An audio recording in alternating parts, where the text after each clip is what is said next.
Well, good afternoon, everyone, and thank you for joining us for virtual Bulldogs Behind the Scenes, where we will explore how artificial intelligence is being embraced and thoughtfully examined in the arts. Before we begin, we're going to take a moment here to pause so that everyone has a chance to log on to the webinar. While we wait, feel free to type your name, your grad year if you're an alum, and where you are tuning in from in the chat, and we will begin in just a moment.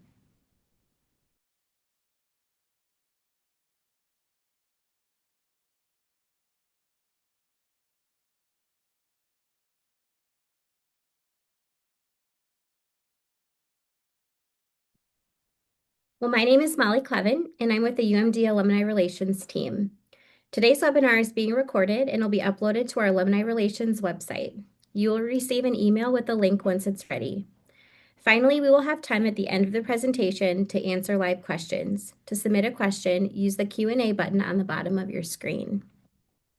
So now to introduce our guest. Today we will hear from Matthew Olin. Matt is an associate professor of graphic design at the University of Minnesota Duluth and an active designer who works with brands nationwide. His work explores creativity, storytelling, and the strange, often productive tension between human ideas and artificial intelligence. So please join me in welcoming Matt. Thanks, Molly. Before we begin, I should probably tell you what this talk is not about. It's not about whether AI is good or bad. It's not about energy consumption. It's not about copyright law, and it's not about whether AI should exist. Those are incredibly important conversations. This just isn't one of them. This is a talk about what ifs. Throughout history, new technologies have often arrived alongside fear, skepticism, and uncertainty. Photography, sampling, the internet. Some concerns have proved real, some have not. But the most interesting outcomes were usually the ones nobody predicted, the possibilities. Because the longer I've worked with AI, the more I've become convinced that the interesting part isn't actually the technology, it's what people do with it. While I introduce myself, I want you to take a moment to complete the displayed sentence in your head and see if our experiences align. As Molly said, my name is Matt Olin. I'm an associate professor of graphic design here at UMD, and I run a design studio called Likewise.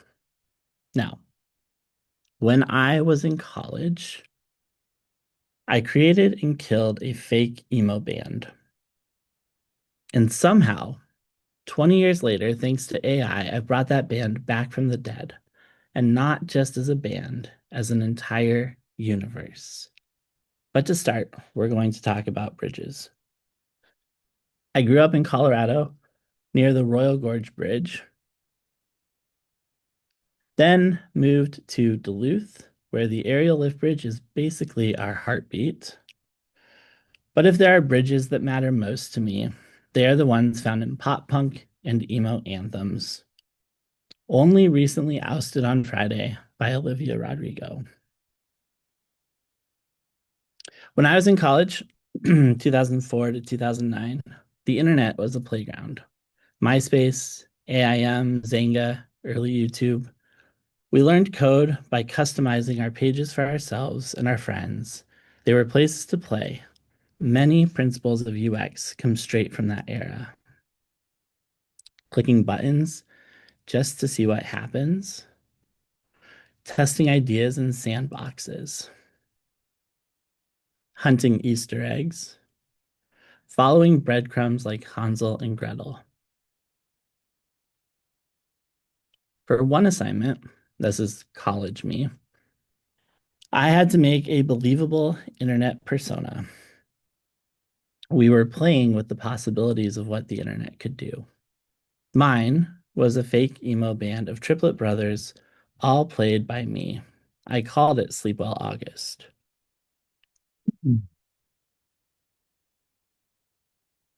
I photoshopped 3 versions of myself together, filmed split screen videos, and uploaded one terrible demo. And somehow, I got real fans. I even lined up a concert but panicked. So I killed the band in a car accident before they ever played. Then I walked away. Almost 10 years later, I got a Facebook message. Hello, Matthew. I apologize for this message, but I was researching the YouTube video Starbucks Girl, and it led me to your page. When I Googled it, I found a video by Scare Theater with over 1 million views. There were Reddit threads dissecting details.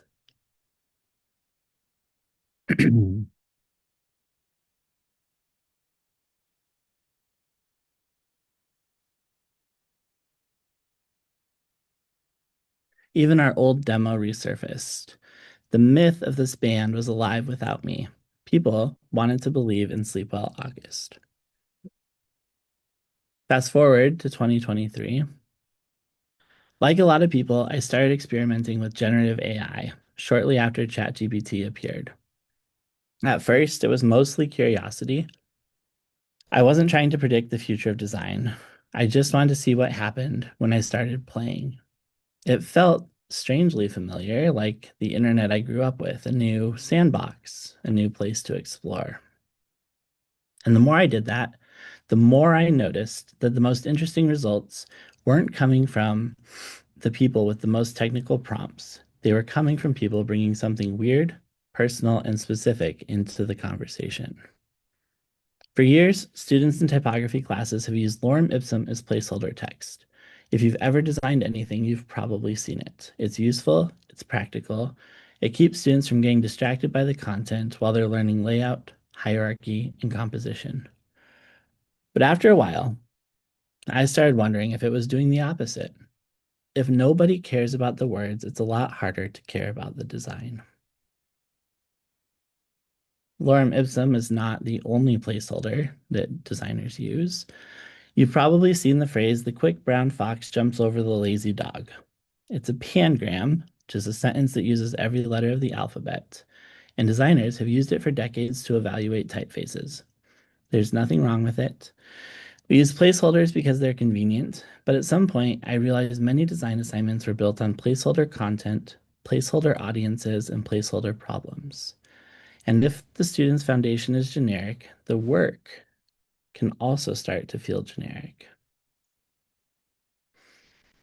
So I started telling students about Sleep Well August and the strange little creative rabbit hole that consumed years of my life. I'd even tell them how in 2016 I hired real musicians to reimagine Starbucks Girl, acoustic versions, remixes, different genres, not because the song was good, because I was fascinated by the question, what happens when you keep pulling on a creative thread? What else might be hiding there? James Victoria, a designer in Texas, has this quote, the things that make you weird as a kid will make you great tomorrow. I share this quote with my students in typography. Then I ask them to bring me a story from their own lives. Not their biggest accomplishment, not their deepest trauma, just something oddly specific that happened to them and nobody else in the room. And almost immediately, the energy with those students changes. Students write a short story, 12 sentences to be precise, and then use AI to help expand it into enough material for a 60-page typography book. The goal is not to let AI write the entire project. One goal is to give students enough content to build something meaningful. The other is to give them permission to play. And what I discovered is that students don't remember the lorem ipsum projects, but they do remember the projects built around stories that actually belong to them. And they got weird.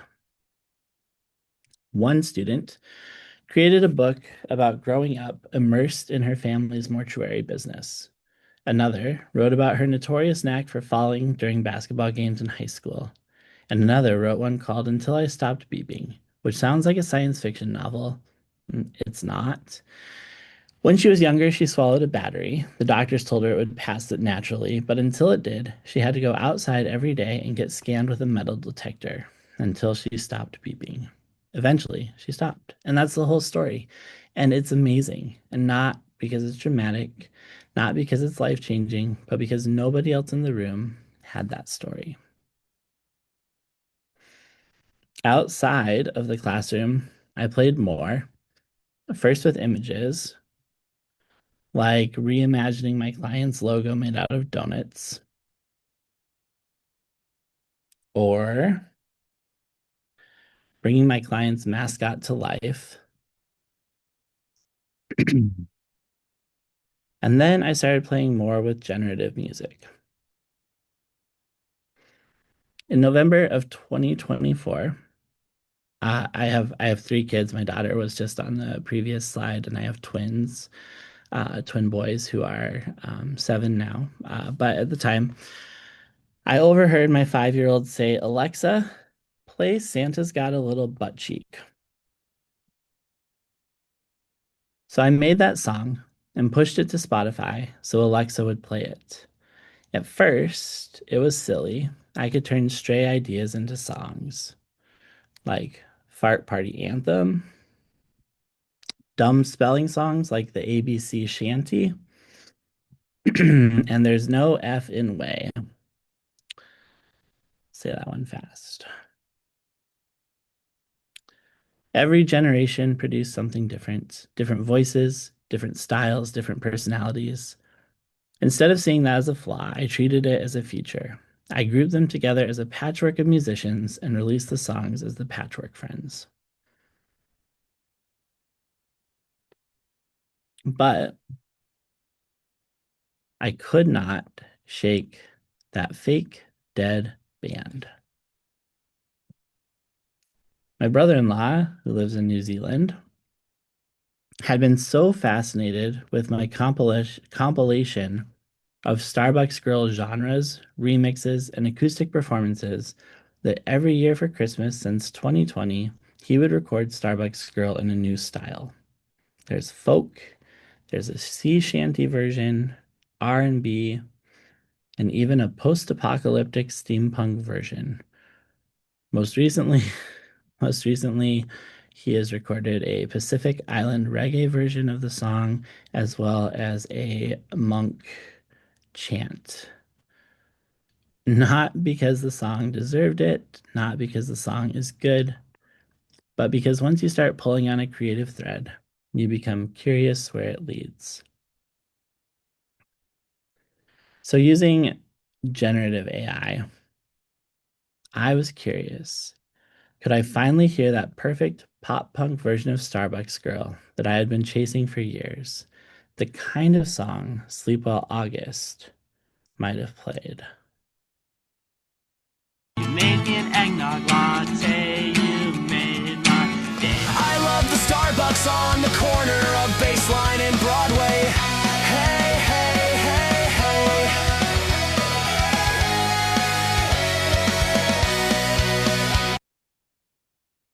Could I use AI to bring Sleep Well August back from the dead?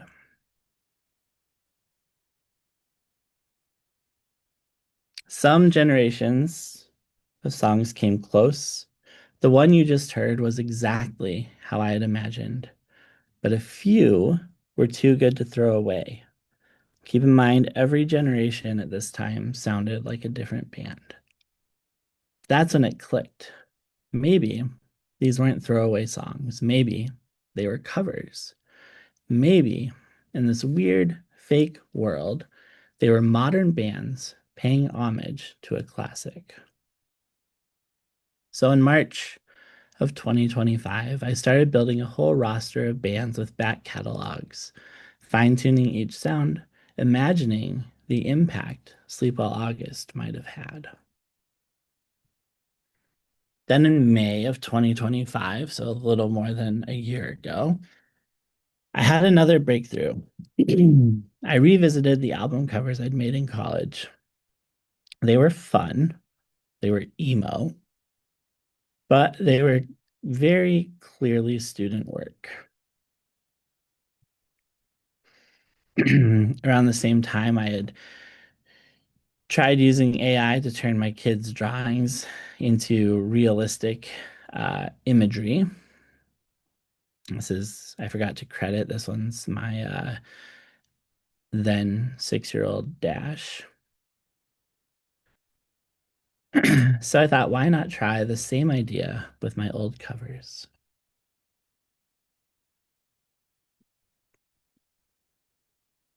Suddenly, the covers looked like something you'd find in a record store bin without costly, near impossible photo shoots.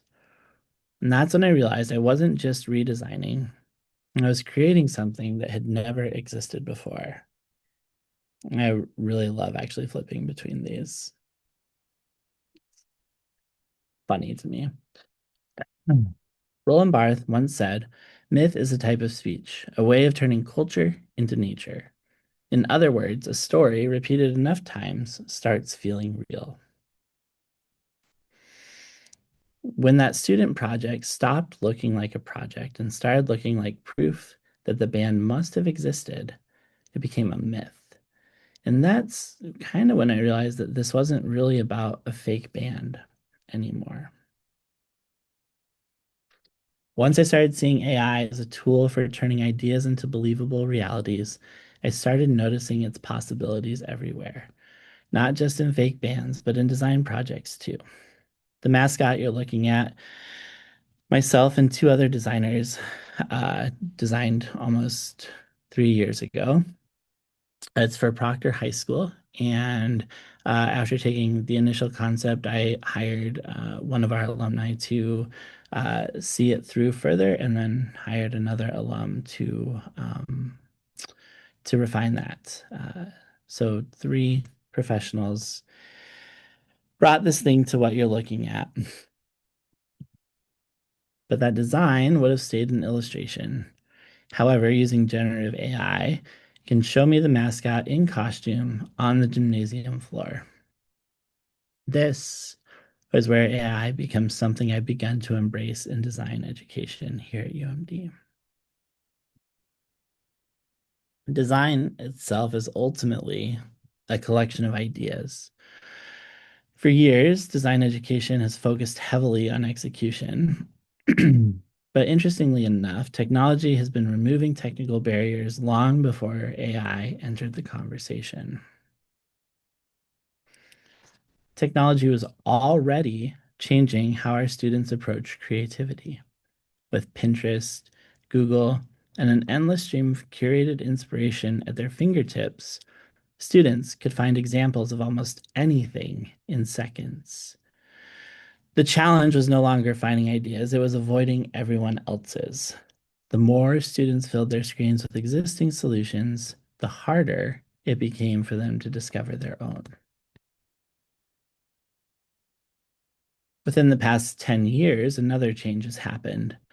Mockups built in Photoshop with smart objects make it possible to create polished, professional looking work without needing the same level of technical expertise. A student no longer had to spend hours learning how to photograph a package, build a realistic presentation, or composite images convincingly. They could drop their design into a template and instantly make it look finished. The results are often very impressive, but they also become increasingly familiar. The same coffee cup mock-ups, the same billboard in the desert, the same floating business cards. Portfolios started to look less like reflections of individual designers and more like collections assembled from the same visual toolkit. In many ways, AI is simply the latest chapter in a trend we've already been living through. In design, traditional pathways for a design to see the light of day go from having an idea to having investment to that idea becoming reality. Student projects often stop here. With AI, students can move from idea to proof. Suddenly, Ideas that once required a studio, a photo shoot, a production budget, or a client can exist long enough for other people to believe in them. We have always created artifacts to help people believe in an idea. AI is now giving students access to tools that used to require entire teams. And once students realize that, they start asking better questions. Not what should I make, but what if? Like, what if Inger Tower wasn't just a tower?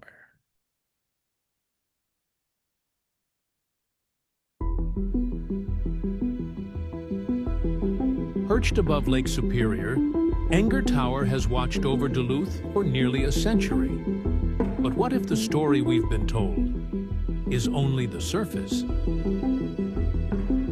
1939, Enger Tower officially opened, but photos of the time suggested something strange. A far larger structure, one that has seemingly vanished. Until now, and recently discovered blueprints, long misfiled in a city archive, reveal something unbelievable. Multiple floors and spires, and a far larger structure than the tower that stands now. Together, these findings point to a disturbing possibility: that the original Enger Tower was not a tower at all, but a full building, one that mysteriously sank into the hillside shortly after completion. Now, using cutting-edge scientific ground-penetrating scans and imaging, we are exposing hidden voids deep within the hill. Join us as this film uncovers and explores the buried secrets of Enger Tower.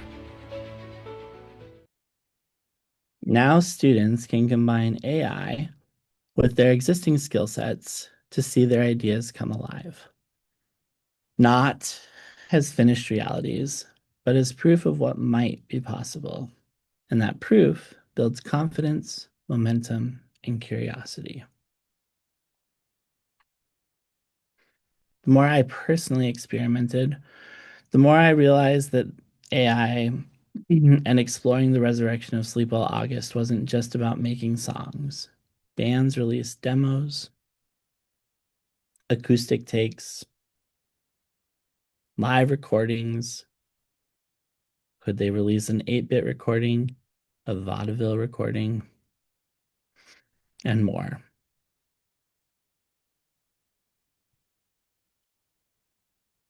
I used AI to do the same, to create tracks from small, insignificant moments in my life that could feel like epic tales.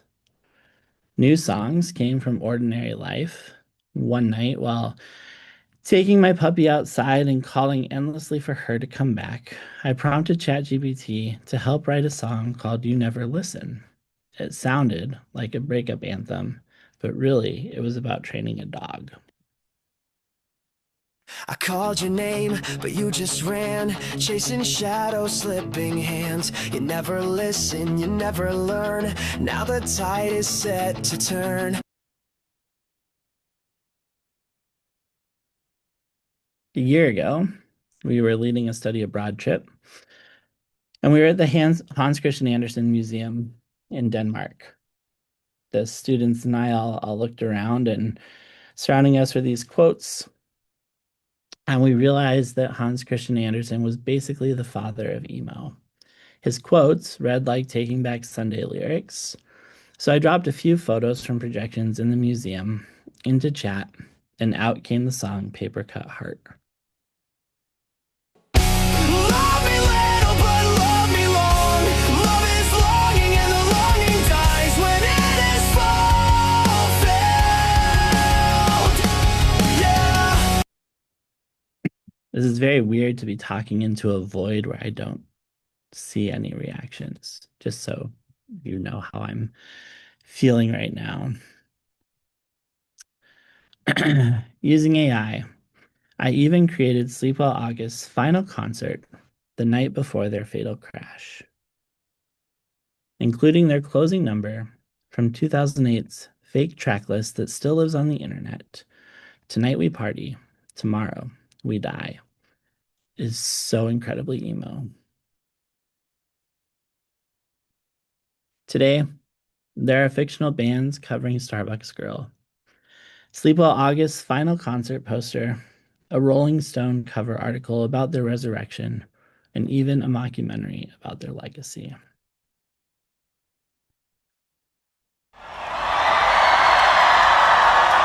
Some bands never last.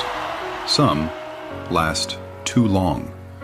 And then there was Sleepwell August, a band that was always, almost forever. They were the soundtrack to our entire Q4. Hearts. It's Thursday morning. I've waited a calendar year. I was 9 when they played their last show. My dad went without me. Said I was too young for greatness. A few months later, my parents divorced. 9 months later, my stepbrother was born. What a crazy time. I smile and blush and say a grand and non-fat eggnog latte.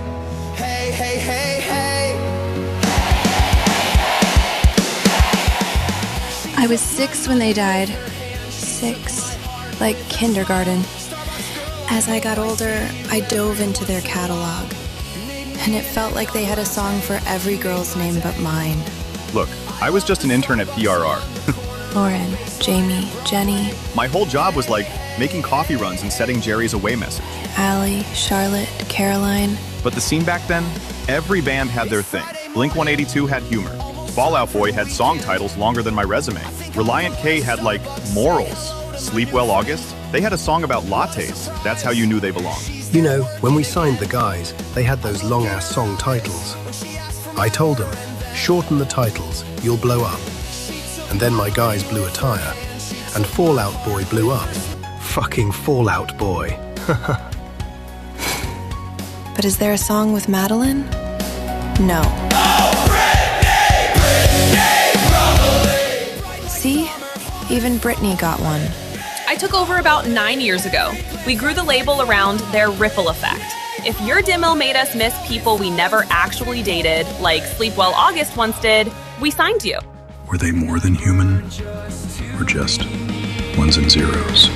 We were ones and zeros, dim and bright, flickering in and out of sight. They wrote poetry with Power chords. And quarterly losses. Before they hit the charts, they hit the guardrail. On April 5th, 2008, one day after what would become their final concert, Sleepwell August van crashed in the middle of nowhere, Kansas. Yeah, the van crash. Every band had a breakdown of sorts. The difference is, Sleepwell August was never able to come back for a reunion tour. And the last song they ever played, Tonight We Party, Tomorrow We Die. Talk about bad branding. Tonight we party, tomorrow we die. But even as their van sat in the wreckage, their music didn't. Friends, fans, and future artists carried the sound forward. Your eyeliner smudged from rubbing your eyes. You said, I swear this town just lives to The Kansas crash didn't just end Sleepwell August. It launched something else. A tragedy that became a roster spanning generations. Yeah, we were supposed to open for them. Biggest night of my life. And then they didn't show. Jerry just looked at me and said, Guess it's your stage now. so when I covered Curtain Call, it was because our curtain opened when theirs closed. She showed up late, hair still a mess. Said she woke up 20 minutes ago, but I'd never guess. I mean, I did change the first E in my stage name to a 3. You know, to honor them. And why August? Was he tired? Did they not wake up until October? Did they used to be quadruplets? Their MySpace password was password. That's how you knew they were doomed. Exit Radio wouldn't exist without Sleepwell August. They inspired the music, and honestly, my parents' divorce. So yeah, I owe them everything. You're a handful, a wild one, a sky on fire and a loaded gun. Their impact was massive. So I pitched a tribute album. Because if Starbucks can build an empire on seasonal drinks, so can grief. Yeah, so I rewrote Starbucks Girl from the barista's perspective. And I was like, let's fuse them. Make it a duet. 2 songs, 1 latte. It's like, what if she cared? You made me an eggnog latte. Starbucks Girl, Through the Generations. An album that proves true art is recyclable. They never wrote One for me. But they never Really left. They just waited for the encore. She took my money with her hand. She took my heart with her smile. Starbucks girl, I hope I see you every once in a while. You made me Sleep Well August never woke up. But somehow, against all odds, their story kept going. Always, almost forever. And sometimes, almost is enough.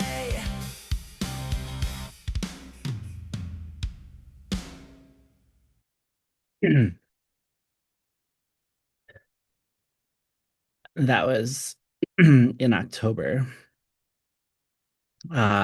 In November of 2025, I started to explore the idea that what if this whole thing left my laptop?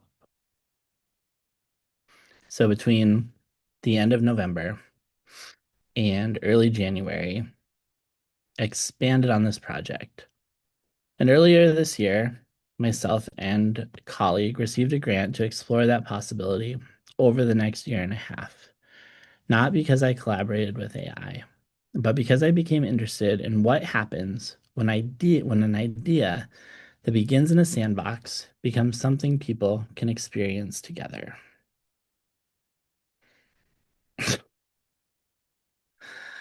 The project is a 60-minute holiday musical inspired by the music of Sleep Well August.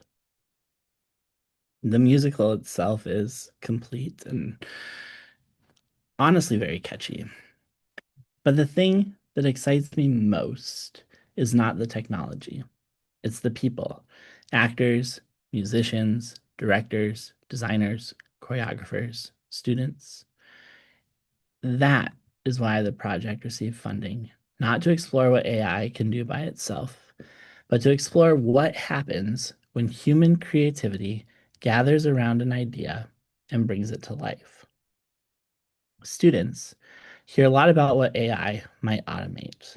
I want them to see what it still requires: collaboration, interpretation, performance, judgment, taste, the kinds of creative decisions that only happen when talented people come together to build something bigger than themselves.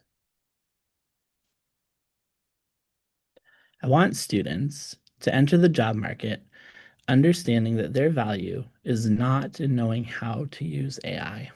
It's in knowing what questions to ask, what ideas to pursue, and what possibilities to imagine. In other words, having the confidence to ask, what if? Because the farther this crazy idea has gone, the more human it has become. 20 years ago, I made one terrible acoustic demo. Today, that same tiny idea has become songs, a film, artifacts, student projects, an exhibition, and now a musical. Not because the idea got better, but because I kept asking, what if?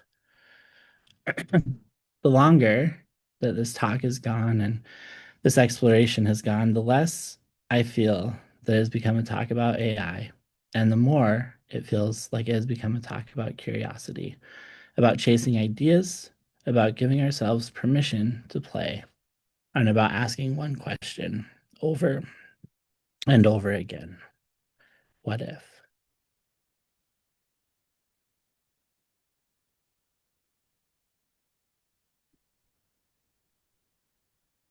Thank you so much, Matt, for sharing, that examination of using AI and kind of what humans can create together collectively. And I really liked what you said about chasing the curiosity. I think that sentiment is felt kind of throughout higher education. So now is the time for us to move to live question and answer. So there were a few questions that were submitted through the registration, and so we do have some, plenty of time. So we'll see how many we can get through.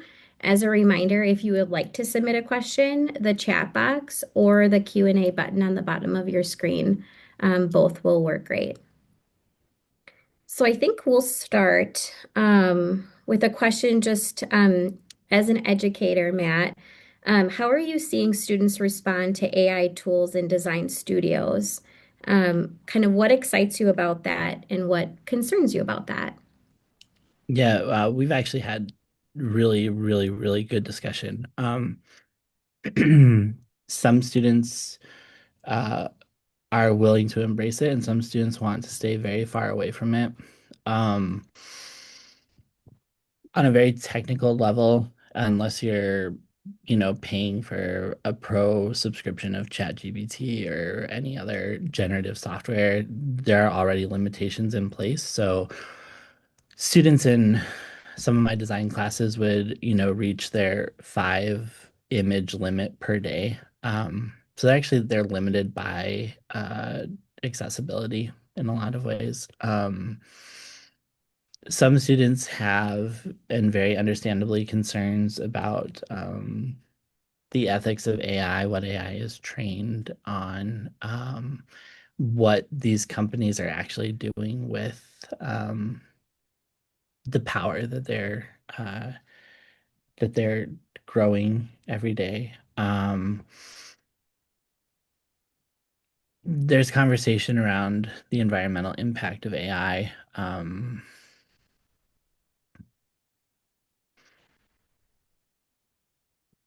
And students understand that it's part of our world, you know. I think I said this in my presentation, but I don't want students to go into a job market where their boss is telling them to design a logo with AI. Um, I want them to be able to go into that job market um and be able to help imagine the possibilities of what AI can do because I personally will test AI every once in a while with some sort of design prompt to see like, what happens if I give you this prompt for a logo and it's so far off from where my personal standards are at, but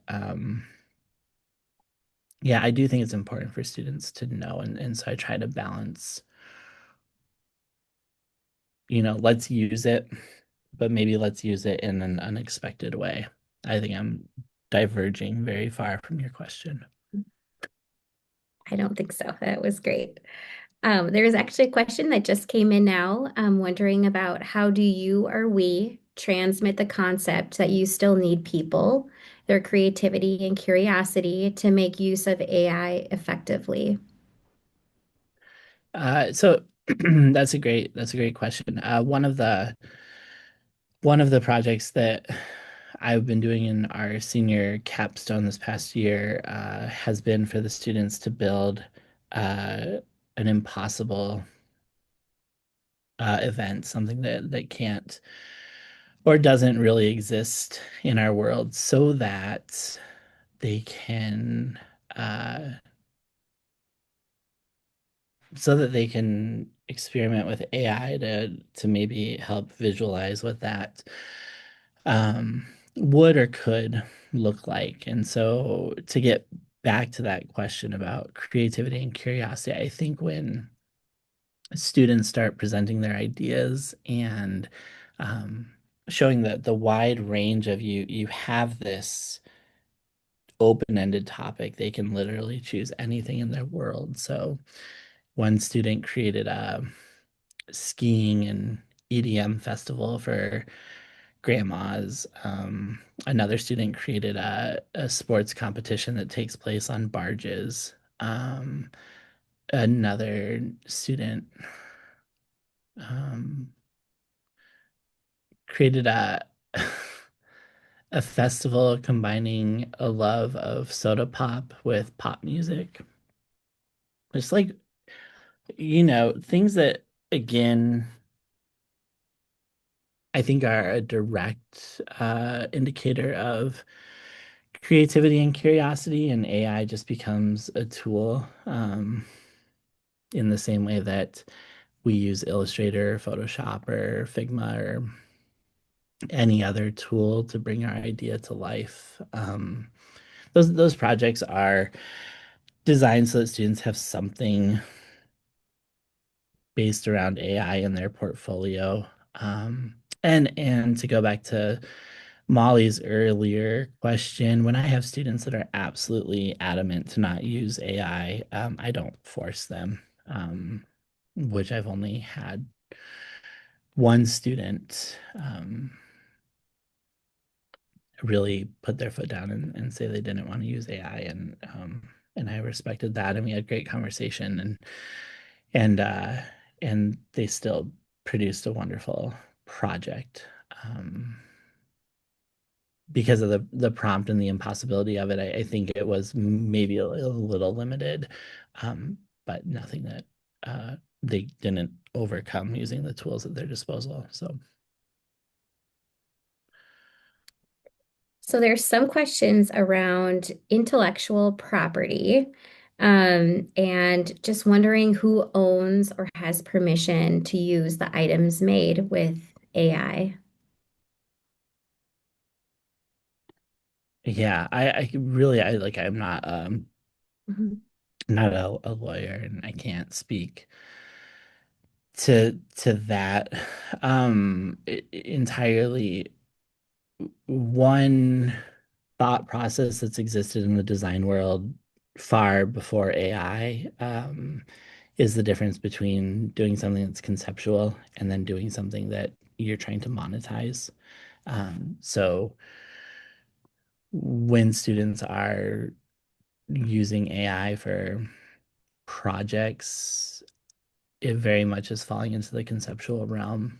Um, and they're not trying to monetize it. I don't know if that helps me sleep better at night or or what as far as the copyright goes. I mean, I also just daily go back and forth in my mind on for forever, for as long as I've known, teachers have had us sit down in front of artworks and copy them and learn from that. And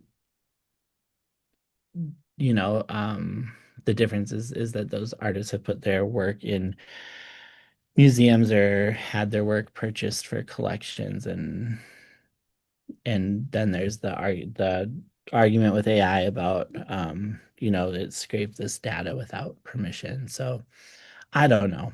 Again, I think I'm veering off of off of your question, but I do think that we've always told our students, as long as you're not trying to monetize something, and you're really just trying to do proof of concept, then for the sake of your portfolio and while you grow your skill set and grow your work, then you're in a clear area. But again, I'm not a lawyer. So you talked a lot about kind of the human role in obviously creating work, art, but also the human role in using AI. And so a question just around what advice would you have to give to alumni or students who maybe feel uncertain about where AI fits into their creative identity?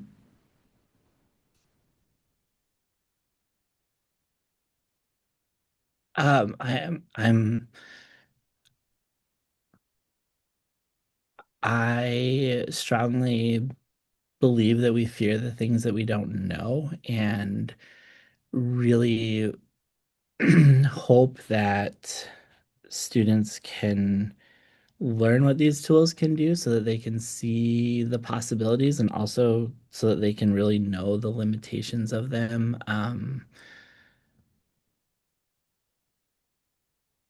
Yeah.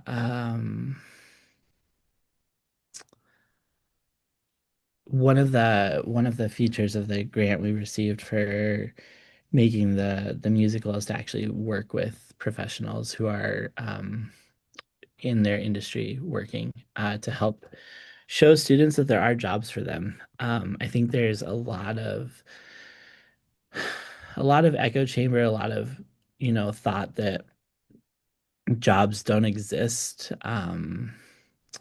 for students out there, and I really truly disbelieve that. I don't think that we're at a point where technology can replace human creativity. Um, I think people that are in fear of losing their jobs are maybe already like um, jobs that might not have been necessary in the first place. Um, but even there's some AI tools that like auto resize your work and stuff, and those are still not where they could replace even someone like a production designer. They're just not, the quality is not there. So I think if you care about your work and you work for someone who cares about your work, you're going to still find success. Well, and I think we'll end on this question. And it's a question that I have. So just listening to the music kind of brings me back. It sounds familiar and somewhat nostalgic, and wondering about Sleep Well August. Is there anywhere on the internet, if people wanted to hear Starbucks Girl, that they would be able to stream? It's Googleable. It's It's Google. Okay. yeah, it's not, I mean, the whole the whole project once, and I didn't really make this clear in my talk, technology shifted between November of 2024 and let's say February of 2025, and suddenly you could start generating songs that felt like they were from the same artist. Um, and so it opened up the possibilities for that song from About My Dog. uh, or in the video, there were a couple other, Sleep Well August tracks. And I would kind of just like, it was a creative outlet. My buddy had a band in high school, and all of his songs were about Katie, and they were high school sweethearts, and they got married. And so when you're in the moment and you're in high school and you hear those songs, you're just like, wow, that's like what true love feels like, and then years later, this couple would get divorced, and the song still remains about how they're, the one and only, and yet they're not. And I've been kind of obsessed with that, and that idea that like music and movies, they amplify these emotions and create something that maybe was never real. And so I, started to just think about like tiny pointless interactions in my life, or the weirdest concoctions of ideas I could come up with.